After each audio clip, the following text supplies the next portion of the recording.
Alors, Jetpack, c'est un ensemble de librairies développées par Google dans le but de faciliter la programmation et d'obtenir des applications de haute qualité. Donc, en accélérant le développement et en éliminant également tout le code standard redondant. Dans cette série de vidéos, donc, on va s'intéresser dans le groupe architecture ici aux composants qui s'appellent navigation. Donc, si on clique sur navigation, on atterrit sur la page de la documentation des composants navigation. Alors, pour construire cet ensemble de vidéos, je me suis inspiré du Navigation Code Lab.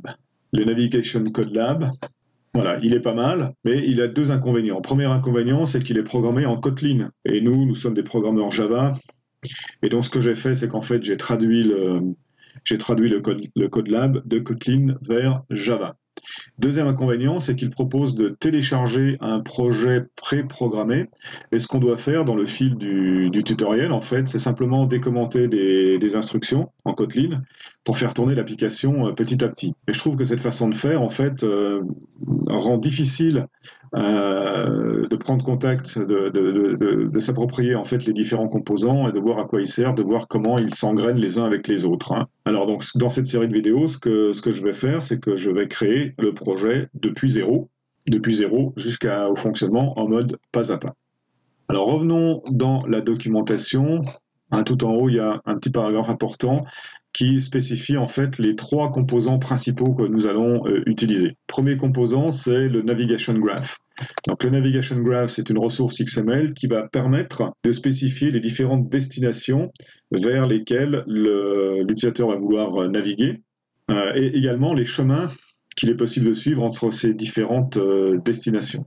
Le deuxième composant, c'est le navhost. Le navhost, c'est un fragment, on dira navhost fragment. C'est un fragment qui va être inséré dans le layout de la main activity. C'est un fragment particulier puisqu'il va hériter d'une classe particulière, la classe navhost fragment. Et en fait, il va servir de container. Il va donc servir de container pour les différents fragments correspondant aux différentes destinations. Et enfin, nous avons le nav controller, qui est un objet qui va être responsable de la navigation. Et donc, il va swapper ou il va échanger les différents fragments dans le navhost fragment en fonction du choix de l'utilisateur, du choix de navigation de l'utilisateur.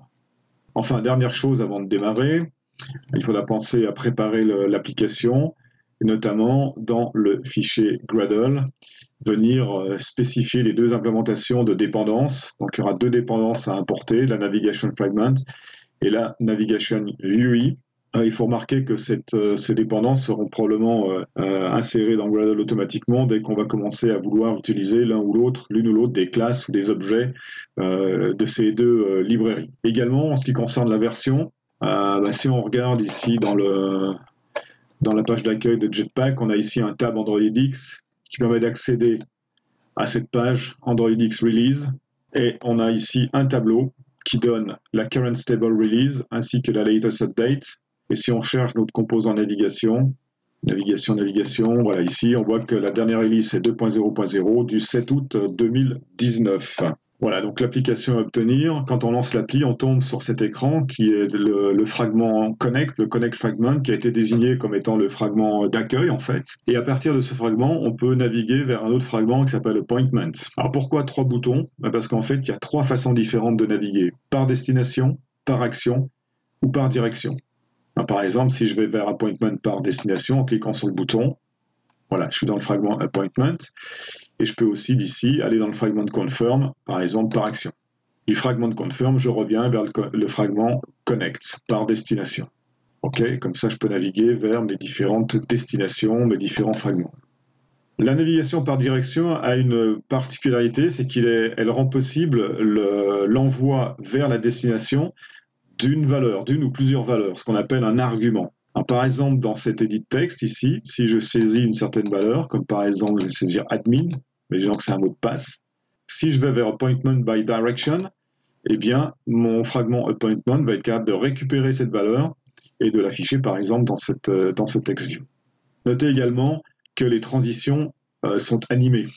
Donc on verra comment animer les transitions. Il y a deux façons d'animer les transitions, soit par spécification XML dans le graphe de navigation, soit par code. Deuxième façon de naviguer, c'est en utilisant un bottom nav view. Donc ici 3 items qui permettent aussi d'accéder à chacune des destinations. Et enfin, dernière façon de naviguer, c'est avec un drawer. Donc là pareil, 3 items dans le menu qui permettent de naviguer vers chacun des 3 fragments, les 3 destinations. Voilà, donc une dernière chose, je reviens sur mon projet ici, dans Android Studio. Une dernière chose, donc simplement pour spécifier que j'utilise donc Android Studio version 3.5, donc la dernière version disponible en cette fin août 2019, puisqu'elle date du 9 août 2019. Voilà, c'est tout pour cette vidéo, et je vous invite à me suivre vers la prochaine vidéo pour démarrer le projet.